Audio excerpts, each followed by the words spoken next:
Vriende, vanoggend wil ek baie graag met jou praat oor bekering en hoe lyk bekering. Bekering is ietsie so mooi as mens dit sien, en dit is eintlik, voel dit vir my altyd, gee bekering vir 'n mens hoop. Nou, dis asof jy eintlik in jou gedagtes 'n monument wil oprig vir God, en dis asof hierdie monument ietsie verkondig van dat God nog nie ons afgeskryf het nie, dat hy nog besig is en betrokke is in mense se lewens en mense na hom toe roep, en dit gee net altyd hoop wanneer jy hoor van iemand wat tot bekering gekom het. En dit is miskien ook juis hoekom dit so misterieus is vir ons, want bekering is altyd meer as net dis meer as net die som totaal van 'n mens se besluite en keuses. As jy gaan kyk na elke besluit wat die persoon gemaak het in die proses, is die eindproduk altyd meer. Dis duidelik dat God teenwoordig is binne in 'n bekering. Dis God wat roep, en dis God wat die inisiatief geneem het. En met ander woorde, dis op 'n baie besonderse manier, misterieuse manier, is God se gees aan die werk met bekering. En dit is miskien hoekom dit nie net 'n koue kliniese besluit is vir die Bybel, as die Bybel praat oor bekering nie. Wanneer die Bybel praat oor bekering, dan gebruik hy taal soos 'n herder wat 'n verlore skaap vind, of 'n pa wat 'n verlore seun omhels wat terugkom. Fees wat gevier word binne in die hemel, vanweë 'n sondaar wat 'n keuse maak vir Jesus. Bekering is iets pragtig. Dis pragtig, dis mooier as ek net moet dink, om een of ander rede is die beeld wat by my opkom, die reuk van 'n nuwe kar. Dit is verskriklik lekker. Maar bekering is mooier as dit, is lekkerder as dit, is kosbaarder as dit. Ek wil saam met jou 'n gedeelte lees wat seker een van die bekendste bekerings in die Bybel vir ons van vertel, en dit is in Handelinge 9. Intussen het Saulus soos 'n besetene voortgegaan om die volgelinge van die Here met die dood te dreig. Hy het na die hoëpriester toe gegaan en hom van bekendstellingsbriewe aan die sinagoges in Damaskus gevra. Sy doel was om aan al die aanhangers van die leer van die Here wat hy daar kry, mans sowel as vrouens, gevange te neem en na Jerusalem toe te bring. Toe hy op reis naby Damaskus kom, het daar skielik 'n lig uit die hemel op hom gestraal. Hy het op die grond neergeval en 'n stem vir hom hoor sê: Saul, Saul, waarom vervolg jy my? Wie is u, Here? Vra hy toe. Ek is Jesus, antwoord hy. Dit is vir my wat jy vervolg. Maar staan op en gaan na die stad toe. Daar sal vir jou gesê word wat jy moet doen. Die mense wat saam met hom op pad was, het sprakeloos gestaan. Hulle het die stem gehoor, maar niemand gesien nie. Toe Saulus van die grond af opstaan en sy oë oopmaak, kon hy nie sien nie. Hulle het sy hand gevat en hom na Damaskus toe gelei. 3 dae lank kon hy nie sien nie, en het hy niks geëet of gedrink nie. In Damaskus was daar 'n sekere volgeling van Jesus met die naam Ananias. Die Here het hom in 'n gesig geroep: Ananias, hier is ek, Here, het hy geantwoord. En die Here het vir hom gesê: gaan dadelik na Reguitstraat toe en vra by Judas se huis na 'n man van Tarsus met die naam Saulus. Hy is besig om te bid. Hy het in 'n gesig 'n man met die naam Ananias sien inkom, wat hom die hande oplê sodat hy weer kan sien. Maar Ananias sê: Here, ek het al baie mense van hierdie man gehoor en van al die kwaad wat hy mense wat in u glo in Jerusalem aangedoen het. En nou is hy hier met volmag van die priesterhoofde om almal gevange te neem wat u naam aanroep. Toe sê die Here vir hom: gaan daarheen, want ek het hom gekies as my werktuig om my naam uit te dra onder die heidene nasies en hulle konings en ook onder Israel. Ek self sal vir hom wys hoeveel hy vir my naam moet ly. Ananias het toe gegaan en in daardie huis gekom. Hy het Saulus die hande opgelê en gesê, Saul, broer, die Here Jesus, wat aan jou verskyn het toe jy op pad hierheen was, het my na jou toe gestuur, sodat jy kan sien, en met die Heilige Gees vervul word. En onmiddellik het daar iets so skille van Saulus se oë afgeval, en kon hy weer sien. En toe het hy opgestaan, en hy's gedoop, en hy het geëet, en sy kragte herwin. Hoe lyk ware bekering, medegelowige? Ons lees van hierdie verhaal van bekering, en dit gryp ons so in die hand om die waarheid te sê, het hierdie spesifieke bekering eintlik 'n uitdrukking in Afrikaans geword, 'n Damaskuspad ervaring. Dit sê ietsie van die dramatiese inkeer waardeur iemand kan kom.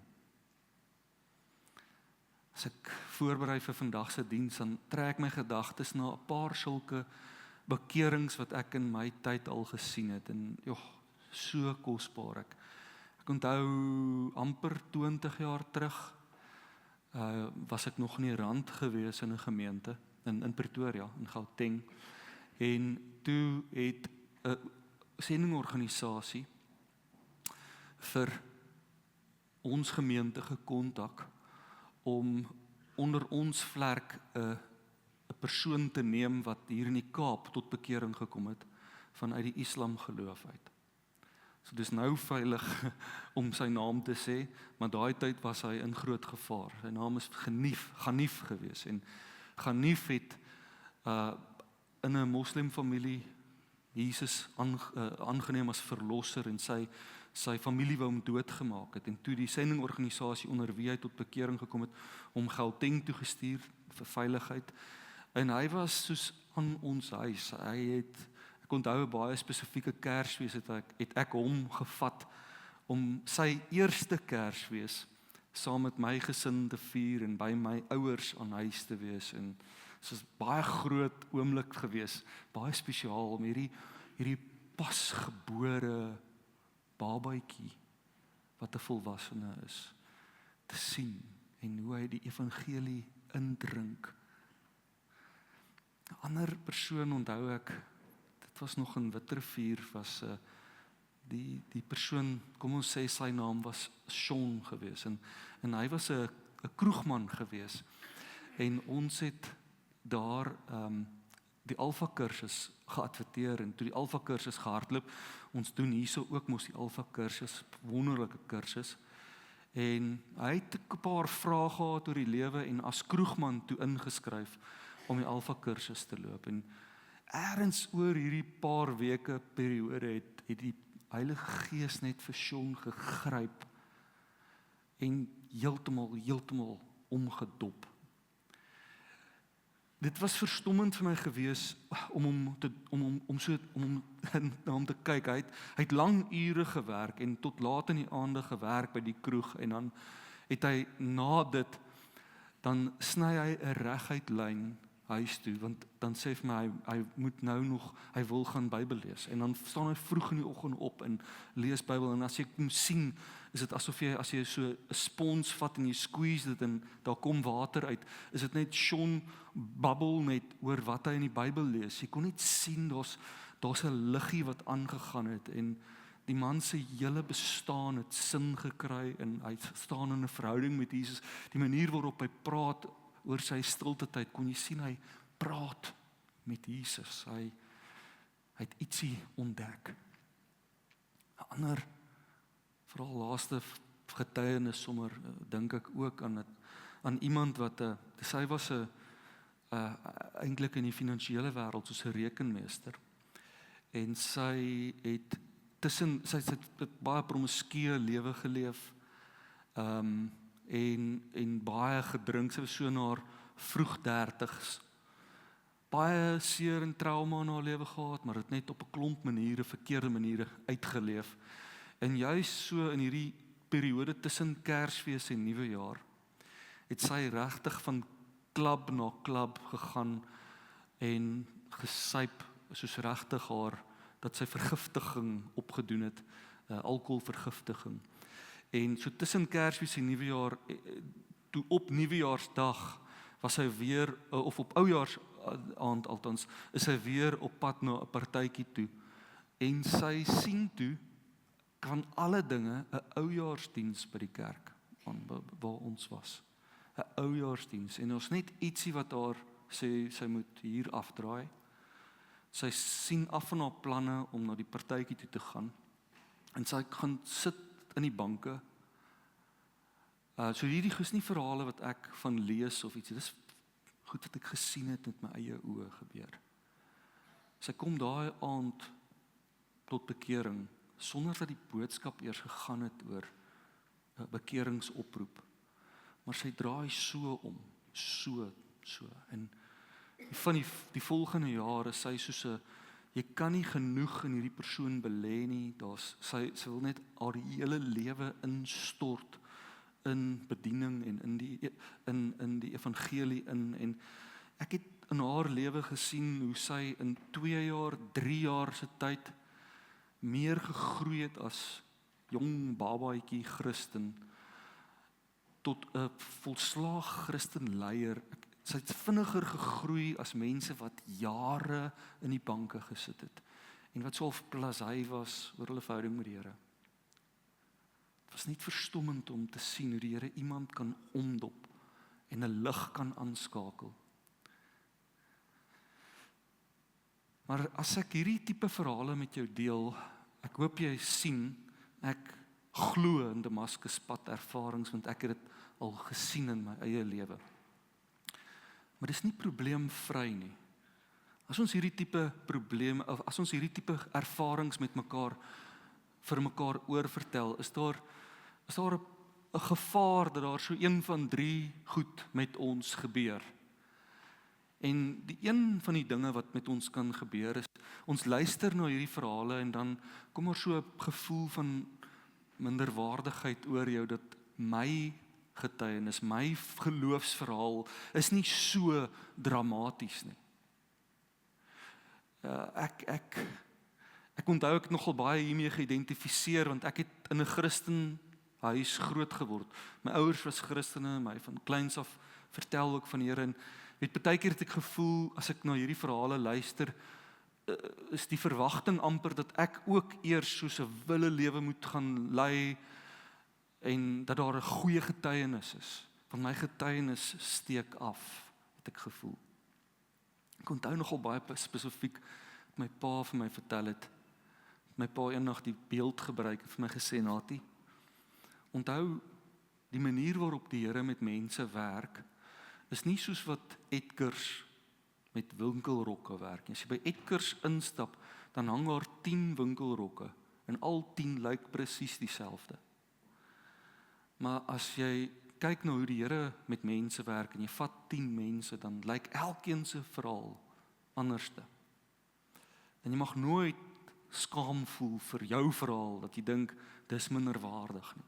Maar ek het definitief minderwaardig gevoel, en ek weet baie van ons hier, voel, ek het nou nie 'n getuienis wat mense se voete onder hulle uitslaan nie. 'n tweede ding wat gebeur met ons, daar mag by jou 'n gevoel opkom van onbevoegdheid om die evangelie te deel. As jy hoor van hierdie dramatiese bekerings, dan kan jy voel, ek sal nooit so kan opstaan, soos 'n Petrus op Pinksterdag, en 3000 mense kom net tot bekering nie.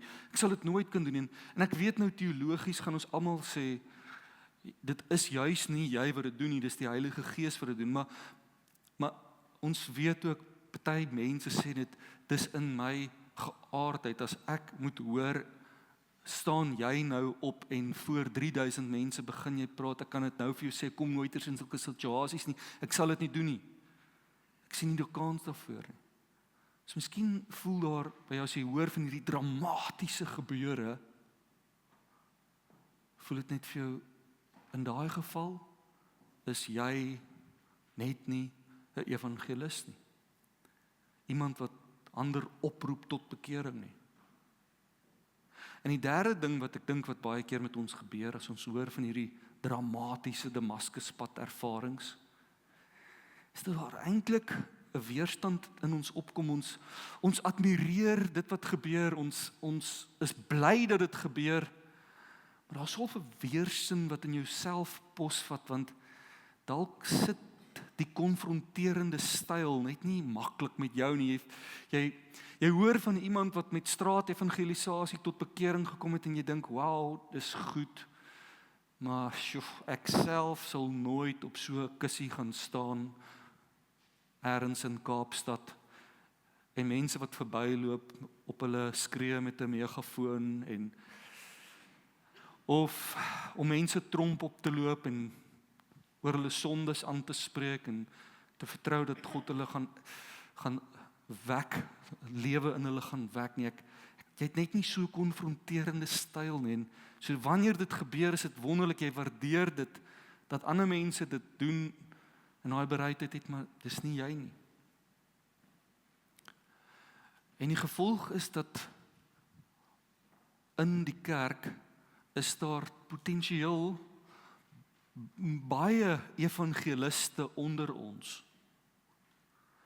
Maar ons leef nie evangelies nie. Ons roep nie mense op tot bekering nie, want ons dink ons is onbevoeg. Ons wil nie konfronterend wees nie, ons wil nie pushy wees nie, ons wil mense respekteer. En wat weet ek buitendien, ek het groot geword in 'n Christen ouerhuis. En daarom, wanneer ons praat oor Damaskuspad ervarings, wil ek tog dit so bietjie temper en net saam met jou kyk na hoe lyk bekerings in die Nuwe Testament. Miskien moet ons woorde beter kies wanneer ons praat oor bekerings. En hier's 'n boek van Richard Peace wat verskyn het oor conversion in the New Testament en ek vind dit verskriklik goeie hulpmiddel om oor na te dink oor bekerings. Hy sê daar's 2 soorte bekerings in die Nuwe Testament. En die eerste soort is soos 'n krisisbekering. Dit is die Damaskuspad ervarings waarvan ons lees.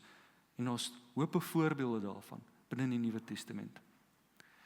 Dan sê Richard Peace verskriklik interessante soort bekering wat heeltemal onderspeel word in die kerk.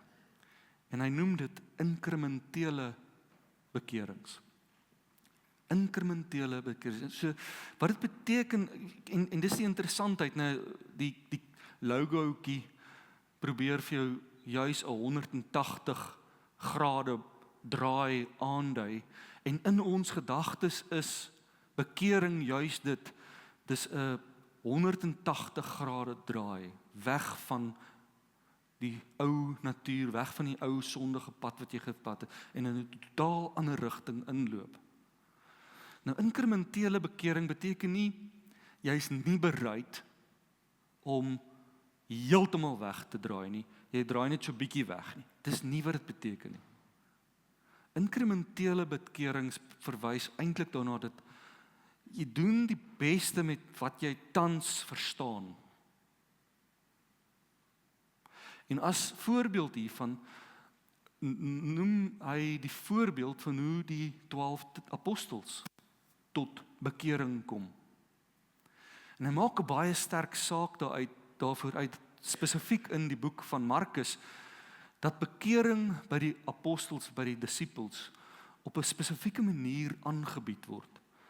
Jy sien daar soos 'n roeping, Jesus kom roep hulle agter die nette uit en sê, kom agter my aan, en dis soos 'n bekering, hulle los hulle nette net daar, hulle sien af van hulle ou lewe en volg Jesus. Dis bekering, dis presies wat bekering is. Maar dan volg daar net gedeeltelike insig. Hulle verstaan nog nie regtig heeltemal wie Jesus is nie. Ek meen, en jy sien dit baie duidelik uit die teks, wanneer Jesus byvoorbeeld demoniese magte uitdryf uit 'n man uit, dan staan daar en hulle was verstom. As hulle geweet het wie Jesus is, moes hulle nie verstom gewees het nie. As Jesus 'n storm stil maak, dan vra hulle, wie is hy? Dat die natuurkragte na hom luister. Dit is vir ons duidelik dat hulle tot bekering gekom het, hulle het hulle nette agtergelos, maar hulle verstaan nog nie heeltemal wie Jesus is nie. Daar is soos 'n interessante ding wat uitspeel, sê Richard Peace, daar's 2 vermeerderings van die brood wat plaasvind in die evangelie van Markus. Ek weet nie of jy het al agtergekom het nie. En in elkeen van die 2 vermeerdering van die brood geleenthede is daar so 'n mistasting van die disippels. Hulle kry nie die situasie reg gelees nie. Hulle verstaan nie wat Jesus besig is om te doen nie. 2 keer, asof hulle na die eerste keer, ten minste die tweede keer sou verstaan het, maar weer 'n keer nie. En dan sê hy vermoed dat die evangelie van Markus probeer vir ons iets sê, dat hulle is soos die blinde wat Jesus genees het, wat Jesus ook 2 keer moes genees. Onthou jy dalk daai verhaal, dat Jesus 'n man genees het, gesê het, gaan was jou, en toe kom hy terug, en toe vra hy, kan jy sien, en toe sê hy sien net nog so 'n bietjie, 'n mannetjie wat soos 'n boom lyk, en so aan, en toe sê Jesus vir hom, gaan terug, was jy weer, kom terug, so, en toe gebeur dit so van stapsgewys, die genesing. En die geleerdes sê, Markus bied hierdie genesing vir ons aan, van die blinde, dat dit baie is soos wat die disippels geestelik blind was, en hulle ontdekking om raak te sien wie Jesus is, gebeur so in stapsgewys, in inkremente. En dan staan natuurlik die hoogtepunt van die belydenis van wie Jesus is, wat eindig in 'n laagtepunt. Jesus vra vir sy disippels, wie sê julle is ek? En die belydenis der belydenisse word geuiter deur Petrus as hy sê, u is die Christus. Jy kry eintlik hoendervleis. Hy sê uiteindelik het hulle dit reg gekry. Hulle sien Jesus vir wie hy is. En dan sê Christus, is wonderlik, en nou gaan ek kruis toe. En dan berispe Petrus vir Jesus. Hy raas met hom en sê dit sal nie gebeur nie. Tot so mate dat Jesus vir Petrus berispe en sê, kom agter my, Satan, wyk. Want jy's nou besig om jou planne, jou idee van hoe 'n Messias moet optree, jou verlosser prentjie, wil jy aan vashou. So hierdie hoogtepunt was maar net nog 'n teleurstelling en 'n laagtepunt. Die disippels ken Jesus steeds nie vir wie hy is nie. En dan is Jesus op pad kruis toe, op pad Jerusalem toe. En is asof hulle steeds, selfs op pad Jerusalem toe, het hulle 'n volhardende hardkoppigheid. Op pad na sy kruisiging toe, hy sê vir hulle, hy gaan om gekruisig te word. In hierdie emosioneel gelaaide tydperk gaan die disippels so wrintie waar en hulle begin beklei oor wie is die belangrikste. Kan jy dit glo? 'n Volhardende hardkoppigheid, dit voel vir my, dit is hoe ek is. En dan is dit die finale krisis, die inhegtenisname daar in Getsemane. Jesus sê vir hulle, bly waak en bid saam met my, maar hulle slaap. Dan's daar die vlug, en Petrus verloon vir Jesus. Regtig hierdie disippels stel droewig teleur. Totdat Jesus opstaan. En die engele aan hulle verskyn, en hulle nuwe insig kry. Die engele vir hulle sê, Jesus gaan voor julle uit na Galilea toe. En van hier af begin hulle vir die eerste keer Jesus sien as die opgestane Christus. En het hulle nuwe insig in wie hy werklik is. So as ons na hierdie inkrementele soort bekering kyk, dink ek kan ons baie met dit resoneer en identifiseer en sê, maar dit is nogal hoe bekering lyk. Bekering is nie altyd 'n 180 grade omdraai nie. Bekering is baie keer in my en jou lewe 'n koersaanpassing op 'n gegeewe tyd. 'n sekere keuse wat ons maak vir die Here, om 'n sekere faset van ons, wie ons is, of van ons verstaan van hom, onder sy beheer te plaas. Dit strook met ons persoonlike ervarings. Ek dink in my eie lewe, al het ek in 'n Christelike ouerhuis groot geword, het ek hier op hoërskool so begin 'n draai loop, en was daar 'n baie definitiewe moment toe ek tot bekering gekom het, een aand. En ek onthou baie goed, hoe ek het onder 'n sterk indruk gekom van my eie sondigheid, noodsaaklikheid dat ek 'n verlosser nodig het. En ek onthou baie goed, ek het daai aand gesê, Here Jesus, ek gee U my lewe. En is snaaks, daai 14, 15-jarige seun, toe ek gesê het, ek gee U my lewe, het ek bedoel alles. Maar ek het nie op daai stadium besef, dit beteken ook my beroepskeuse nie. En ek het nie later besef, maar as ek vir Jesus my lewe gee, dan beteken dit ook, ek gee vir hom die oor my keuse van lewensmaat. Miskien is dit wat jy ook identifiseer, jy het op 'n stadium jou lewe vir die Here gegee, en dan besef jy op 'n stadium, ek moet my beursie vir die Here gee, of my stokperdjies, my tyd, die manier hoe ek my kinders grootmaak. Ons sê ons gee ons lewens, maar deur die loop van ons lewe vind daar konstant inkrementele nuwe bekerings plaas. Ontdek ons stelselmatig, stapsgewys weer en weer, meer en meer van Jesus en van onsself wat onder die kruis moet kom. So ons het begin met hierdie vraag, hoe lyk ware bekering, en ons is nou 'n stappie nader aan 'n definisie. Miskien sal ons dan sê, bekering is elke besluit wat ek maak om my eie wil en idees neer te lê en dit onder die heerskappy van Jesus te plaas. Dalk selfs daai ding waaraan jy nou dink, nou op hierdie oomblik. Iets waaraan jy vashou, bly vashou, nog nie vir Jesus gegee het nie.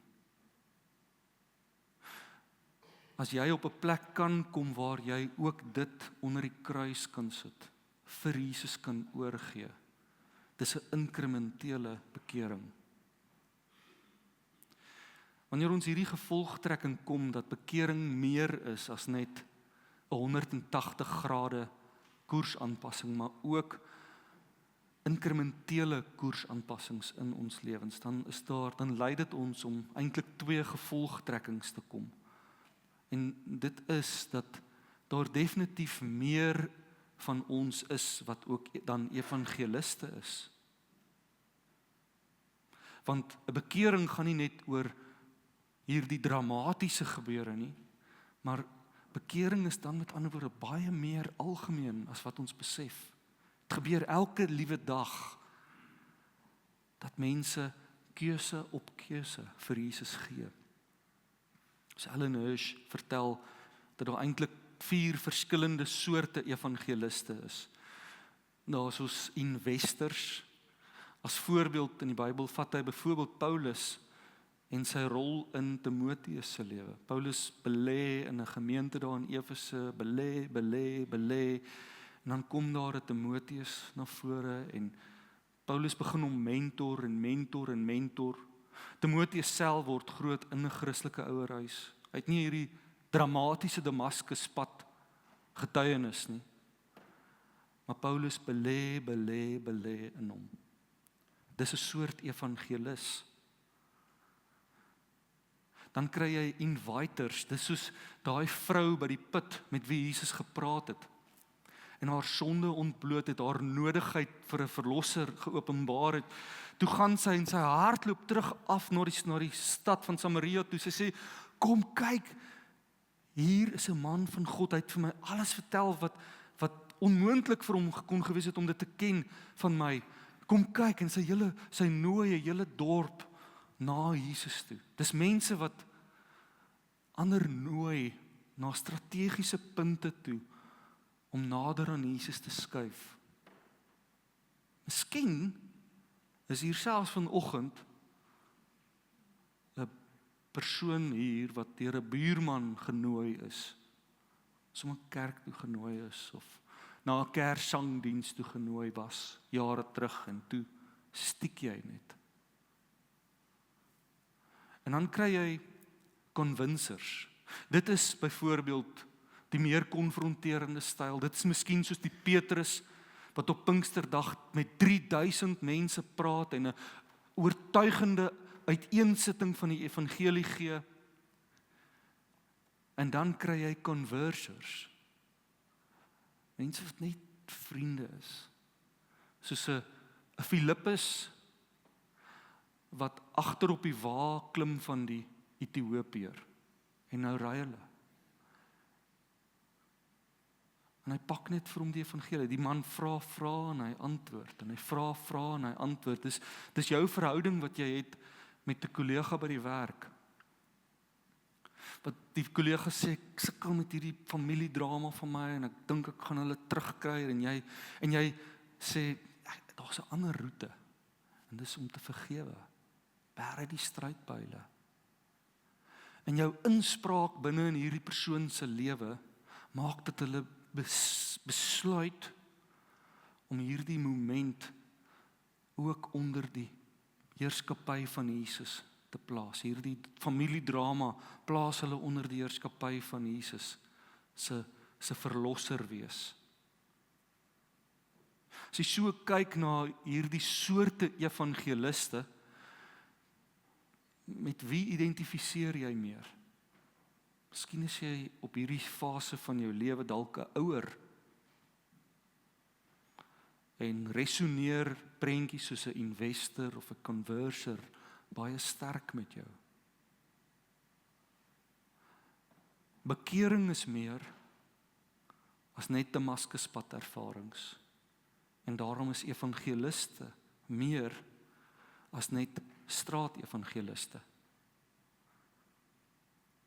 Mag jy vanoggend tot die gevolgtrekking kom om meer daar evangeliese hart uit te leef. Mag jy dit uitleef in jou gesin, in jou vriendskappe, by die werk. Ek dink die tweede gevolgtrekking waarby ons kom, is eintlik die ontdekking dat ek self het ook iets nuuts altyd om nog 'n keer onder die kruis te plaas. Nog 'n keer by die voete van Jesus neer te lê.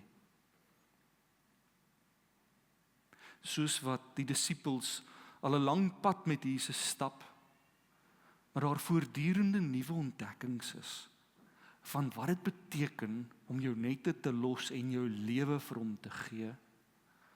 Soos daar byna weekliks fasette in my en jou lewe wat ons nuut ontdek. Maar ook dit gee ek vir die Here. Eduard, wat jy vanoggend vertel van julle seer, om jou seer vir die Here te gee. Dit onder sy hoofskap te plaas.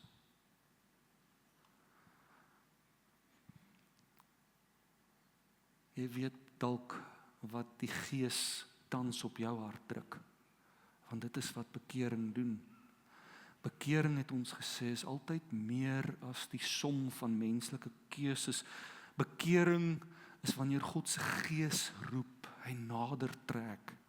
Nie net Damaskuspad ervarings, maar inkrementele bekerings. Roep die Gees, dring die Gees. En daai keuse wat jy maak om ook dit onder die voete van Jesus te sit, is nie 'n kliniese besluit nie. Ook oor dit sê die Here, sê die Bybel, dis 'n feesvier wat afspeel in die hemel.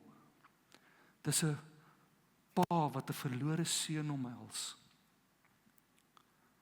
En ek wil jou uitnooi vanoggend om hierdie gebed te oorweeg of jy nie bereid is om dit te bid nie. Waar jy ook al in jou lewe is, Here Jesus, ek verstaan nog nie alles van U nie, maar ek weet genoeg om U te volg. Ek bely dat ek dikwels my hoop op ander dinge geplaas het. My eie prentjie het van wat 'n verlosser is, wat U moet doen, wat belangrik is in die lewe. En ek draai nou weg daarvan. Stap vir stap wil ek my lewe aan U gee. Leer my om U duideliker te sien, U wil te omhels en te leef onder die heerskappy. U is my Here en ek wil U volg tot ek U volkome sien. Soos die blinde wat stapsgewys kon gesien. Is dit wat jy vir die Here vra, dat jy ook volkome sal sien? Wil jy nie met die Here praat in die volgende oomblikke van stil gebed nie?